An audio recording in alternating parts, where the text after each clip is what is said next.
England दौरे पर भारतीय टीम की दूसरी सीरीज हार, क्योंकि टी20 में भी खाता नहीं खुला था, ओडीआई में खाता खुला, लेकिन सीरीज में हार हुई और बुरी तरीके की हार हुई। इस हार ने कहीं ना कहीं गौतम गंभीर की सोच, टीम इंडिया की तमाम रणनीति पर सवाल खड़े कर दिए कि क्या इस टीम के साथ हम आने वाली सीरीज या फिर वर्ल्ड कप जीत पाएंगे, या इसमें एक नहीं बल्कि अभी तक हमने गेंदबाजियों को लेकर बात करी थी, लेकिन ऐसा लग रहा है कि इसमें आपकी बल्लेबाजी में भी बदलाव करने की ज़रूरत है। उसी पर बात करेंगे। हमारे साथ हैं अंकित। अंकित, क्या लग रहा है कि हम जो मुकाबले हारे हैं, क्या हमने सिर्फ गेंदबाजी खराब करी है, हमारी बैटिंग भी खराब है? देखिए, दोनों सीरीज में देखा जाए तो कोच गौतम गंभीर का जो प्लेइंग 11 वाला सिनेरियो था ना, अपने आप में बहुत ज़्यादा खराब रहा। उन्होंने बहुत ज़्यादा नए खिलाड़ियों को मौका दिया, लेकिन वो भूल गए कि एक्सपीरियंस इंग्लैंड में काम आने वाला है। आप देखिए, चाहे वो बल्लेबाजी हो या गेंदबाजी हो, वनडे में भी हम बॉलिंग को लेकर स्ट्रगल करते रहे। पहले वनडे मुकाबले में हमने शानदार गेंदबाजी की, लेकिन वहाँ पे एक्सपीरियंस गेंदबाज जसप्रीत बुमराह मौजूद थे। बैटिंग में आपके लिए देखा जाए तो रोहित विराट ने ये साबित कर दिया कि उनके पास तो अभी क्रिकेट बाकी है, लेकिन कोच गौतम गंभीर को ये समझना होगा कि एक्सपीरियंस गेंदबाजी की भी जरूरत है। आपने मोहम्मद सिराज को लेकर गए, आपने मोहम्मद शमी को बहुत जल्दी बाहर कर दिया, जसप्रीत बुमराह इंजर्ड हो गए।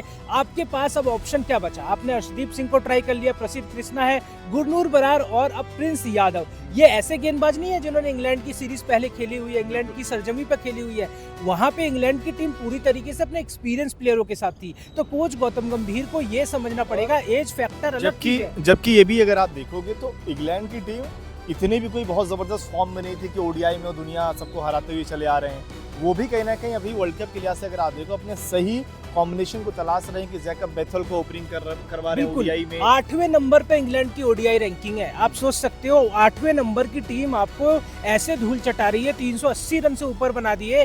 कहां तक रोहित विराट खींच के ले जाते? कल का मुकाबला भी देखा जाए तो फ्लॉप किया है आपके यंग खिलाड़ियों ने ही। ईशान किशन ऐसे आईपीएल में उनका स्ट्राइक रेट 160-170 का रहता है, कल क्यों नहीं आया? कल भी जब रोहित शर्मा आउट हुए तो आपको 10 के आसपास का नेट रन रेट चाहिए था। इंग्लैंड का स्कोर आपसे नीचे था, लेकिन वहां पे फिनिशर जॉस बटलर थे, हैरी ब्रुक जैसे खिलाड़ी थे। आपके पास कौन है? अक्षर पटेल, और आपको 10 का रन रेट पहुंचाएंगे। आपने ये भी तो किया, आपने क्या किया? अय्यर से पहले ईशान को भेजा कि शायद तेज खेलेंगे, ईशान फंसे नजर आ रहे थे। और मैं इसी पर बात करना चाहूंगा कि ईशान को जिस तरीके से ओडीआई का बैटर बनाया जा रहा है, टी20 में अगर आप देखो, उन्होंने चली ठीक, अभी शतक भी उन्होंने मारा था, लेकिन क्या आपको लग रहा है कि ये जो जबरदस्ती आप टी20 में अच्छा करोगे तो ओडीआई में भी खिला देंगे, ये सही है? या इससे पहले अगर आप देखें, जो ऋषभ पंत पर अगर हम आ जाए, उन्होंने ओडीआई में अगर आप देखें बहुत बुरा भी नहीं किया था उनका, ठीक है, प्रदर्शन उनका ऊपर नीचे जरूर रहा है, लेकिन क्या ओडीआई में ईशान ही बेहतर है या पंत अभी भी दावेदार में है? देखिए, आपने ऋषभ पंत को उस जगह ट्राई किया हुआ है। ऋषभ पंत ने इंग्लैंड में आपको मैच जिताया हुआ है, वनडे में भी बताओ तो वनडे में भी उन्होंने जिताया हुआ है।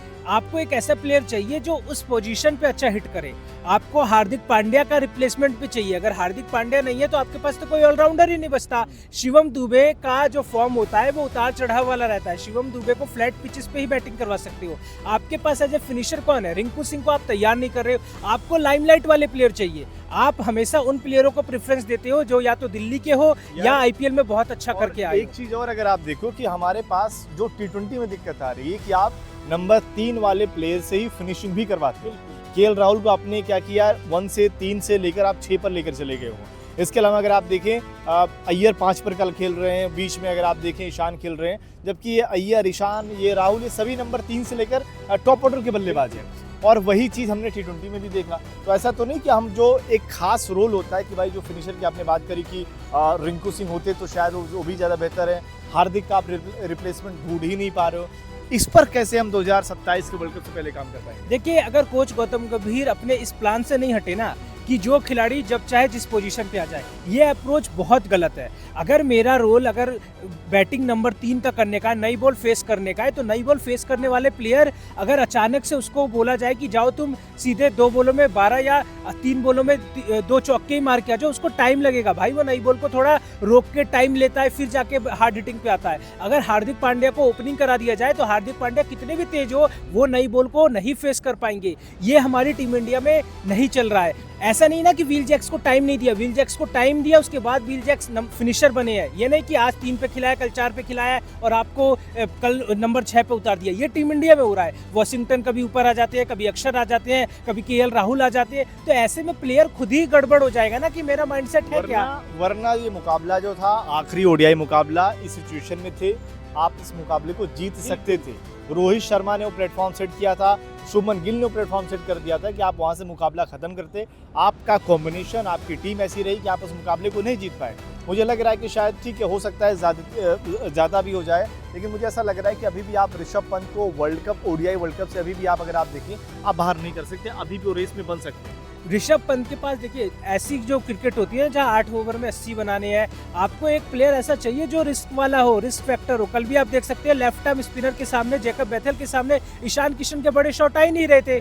वहां पे दोनों तरह से दबाव बन रहा था। आपका एक प्लेयर कम से कम ऐसा होना जो अलग से शॉट क्रिएट करे। जॉस बटलर, हैरी ब्रूक के पास क्या है, आपकी अच्छी गेंद को भी वो किसी न किसी तरीके से बाउंड्री पहुंचा देती है। तो हमारे शिवम दुबे हो या हमारे पास जिस तरीके से श्रेयस अय्यर हो, ये लोग जब अच्छा करते हैं जब टीम इंडिया के अच्छे से सारे बल्लेबाज तेजी से रन बना रहे होते हैं।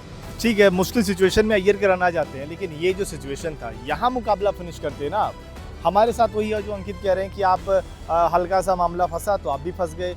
ये मुकाबले तो यार अगर आप देखें, अभी हम घूम फिर कर वापस जाएंगे, जब शिखर धवन, रोहित शर्मा, विराट कोहली फॉर्म में होते थे तो मुकाबले जीतते थे ऐसे वाले, जब वो टीम में थे।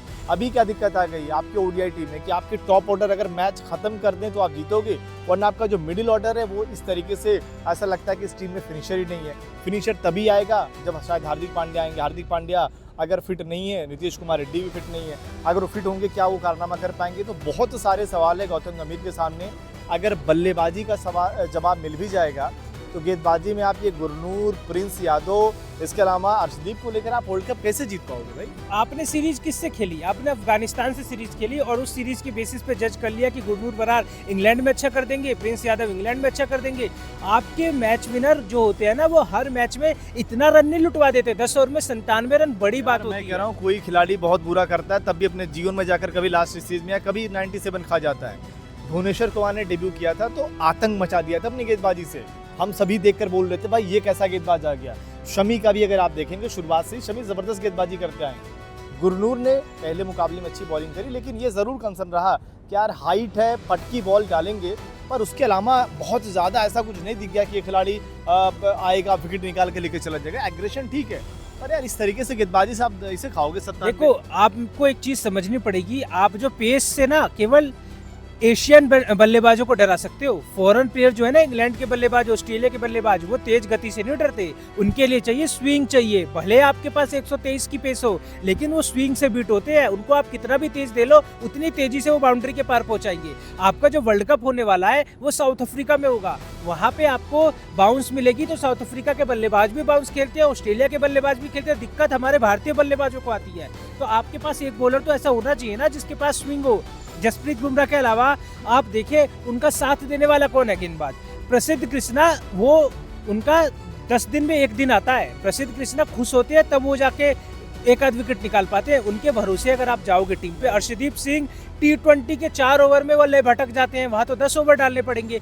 आपके पास कौन है बॉलर? जसप्रीत बुमराह 2027 के वर्ल्ड कप में आपके लिए खेले भी, उनके साथ आपको किसी को तो ले जाना पड़ेगा यार। इसीलिए आपके पास बेहतर ऑप्शन कहीं ना कहीं सिराज ही है।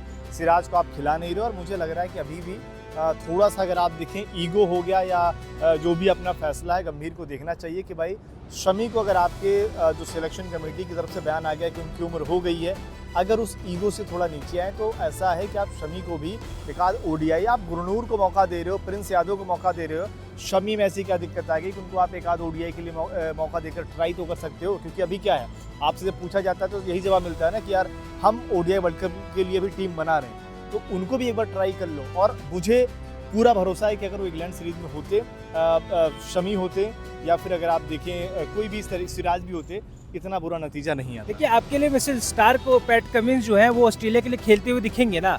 अगर ऑस्ट्रेलिया ये सोच ले कि भाई स्टार का एज हो गया है, शमी का प्रदर्शन देखो ना भाई। शमी ने चैंपियंस ट्रॉफी आपके लिए खेली थी ना, क्या खराब किया था उन्होंने? आपके जो 2023 का वर्ल्ड कप हुआ था जो इंडिया हार गई, मोहम्मद शमी आपके लिए 7-7 विकेट लेके सेमीफाइनल में गए हैं। अब अगर आप प्रदर्शन ना देखते हुए हर चीज को एज फैक्टर लेके देखोगे, क्रिकेट बाकी है, देश के लिए ट्रॉफी जीतना भी तो जरूरी है। वर्ल्ड कप के मैचों में, आईसीसी के टूर्नामेंट में बुमराह से ज्यादा विकेट मोहम्मद शमी के हैं। बिल्कुल, विकेट टेकर गेंदबाज है वो, हमेशा विकेट। आप देखो ना, किसी भी देश को अगर वर्ल्ड कप जीतना होता है, अपने पुराने प्लेयर जो अच्छे प्लेयर होते हैं ना, उनको याद कर लेते हैं। लोग बात करने लगते हैं यार एबी डिविलियर्स आप आ जाओ, साउथ अफ्रीका को वर्ल्ड कप खेलना है। आपके स्टार्क जो है वो कहते हैं कि भाई वो लोग, उनको पता है अहमियत देश के लिए ट्रॉफी जिताने की।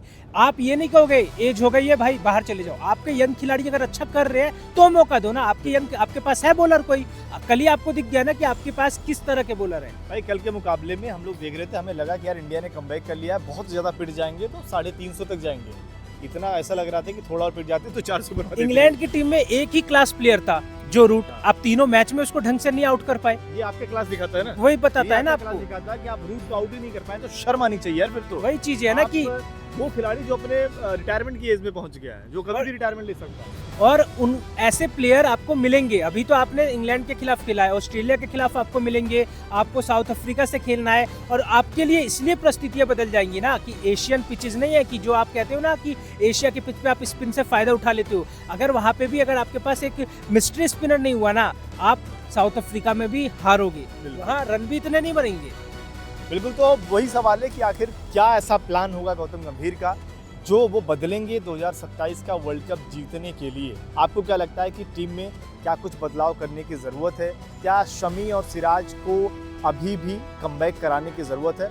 कमेंट करके अपनी राय ज़रूर